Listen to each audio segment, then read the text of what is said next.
मैं राम का भाई हूँ, मैं तो अब मैंने इसका वध कर दिया अहंकार के प्रति। तो दोस्तों मैं ये कहना चाहता हूँ बेसिकली, एक तो हम लोगों को यहाँ पे ये शिक्षा मिलती है कि जब भी हमें किसी से ज्ञान लेना होता है तो हम उसके सामने झुकना पड़ता है, उसके चरणों में जाना पड़ता है। ये सीख हमें वहाँ से मिलती है। तो रावण जी कुछ नहीं बोले, लक्ष्मण जी वापस राम के पास गए कि भाई उन्होंने तो मुझे कुछ नहीं बताया। राम जी ने कहा कि आप गए तो आपने क्या किया, कैसे, कहाँ पे खड़े हुए? उन्होंने बताया कि मैं उसके सिर की तरफ खड़ा हो गया। तो राम जी ने कहा कि नहीं, जब भी किसी से ज्ञान लेना होता है तो आप उनको प्रणाम करिए, उनके चरणों की तरफ जाइए। वो बहुत आप लेने जा रहे हैं, कुछ सीखने जा रहे हैं, तो उनको उनके साथ विनम्र रह करके ही आप सीख सकते हैं। तो दोबारा लक्ष्मण जी गए और रावण के पैरों की तरफ खड़े हो गए और कहा कि महाराज आप बहुत ज्ञानी हैं और आपका अंतिम समय आ गया, आप हमें कुछ ज्ञानवर्धक चीज़ें बताइए।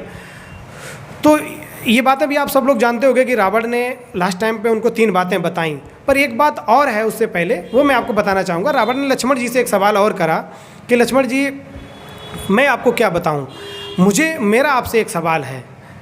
मुझे देख के हाँ, मेरा आपसे एक सवाल है कि आप पहले ये बताइए कि मैं रावण, मैं ब्राह्मण कुल में और आप क्षत्रिय कुल में, मनुस्मृति, मैं आपसे ऊंचे कुल का भी, मेरी सेना भी आपसे ज़्यादा, मेरा पूरा दुनिया में जिसे कहते हैं कि डंका बजता है, काल को मैंने अपने बस में कर रखा था। और सबसे बड़ी बात यह है कि तुमने मेरी ज़मीन पे आकर के मुझे मारा। किसी के घर में घुस के मारने वाली बात जो होती है दोस्तों, वो उसमें कुछ और ही। तो रावण ने कहा कि आप लंका पार करके आप लोग आए और आपने मेरे यहाँ मारा, तो ऐसा क्या रीज़न रहा जो कि मैं हारा? तो लक्ष्मण जी को नहीं समझ में आया। लक्ष्मण ने कहा कि भाई मैं इस बारे में क्या बताऊं।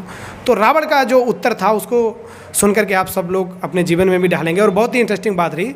तो रावण ने कहा कि मेरे पास सब कुछ था, लेकिन तुम चरित्रवान और मैं चरित्र से गिर गया।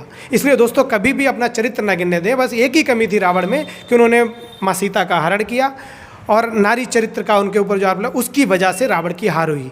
यानी चरित्रवान व्यक्ति कभी हारता नहीं है। आप चरित्र के उज्ज्वल थे, इसलिए आपकी सेना भी कम थी, आप उतनी दूर से भी आए, आपने मेरी ज़मीन में आकर के मुझे हरा दिया।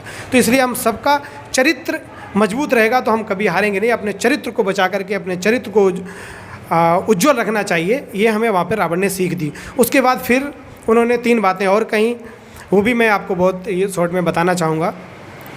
पहली बात उन्होंने ये कही कि कभी भी अपने शत्रु को छोटा नहीं समझना चाहिए, अपने दुश्मन को कभी भी छोटा मत समझो। मैंने आप लोगों को छोटा समझने की गलती की, ये वानर हैं, ये कमज़ोर हैं, जिसके कारण मेरा ये हश्र हुआ। दूसरी बात उन्होंने कही कि कभी भी शुभ कार्य को टालना नहीं चाहिए और अशुभ कार्य को जितना हो उतना टालते रहना चाहिए। मैंने भी बहुत कुछ सोचा था अपने लाइफ में करने का, बहुत कुछ चाहा, लेकिन मैं उस शुभ कार्यों को टालता गया और आज मेरा अंत समय आ गया। मेरे जीवन में मुझे पता नहीं था और मैं जा रहा हूँ, मेरे काम वो रह गए और अशुभ कार्यों को मैं जल्दी करता गया, सीता को लड़ के गया। इसलिए अपने जीवन में हम सबको भी ये करना चाहिए, जो अच्छे काम है उनको कभी कल पे नहीं टालना चाहिए, जो अच्छे शुभ कार्य उनको जल्दी कर लेना चाहिए और जो बुरी बातें अगर मन में विचार आते भी हैं तो उनको टालते रहना चाहिए। हो सकता है आगे टालते टालते हमें ज्ञान हो जाए, उन चीज़ों से हम बच जाएँ। 2 बातें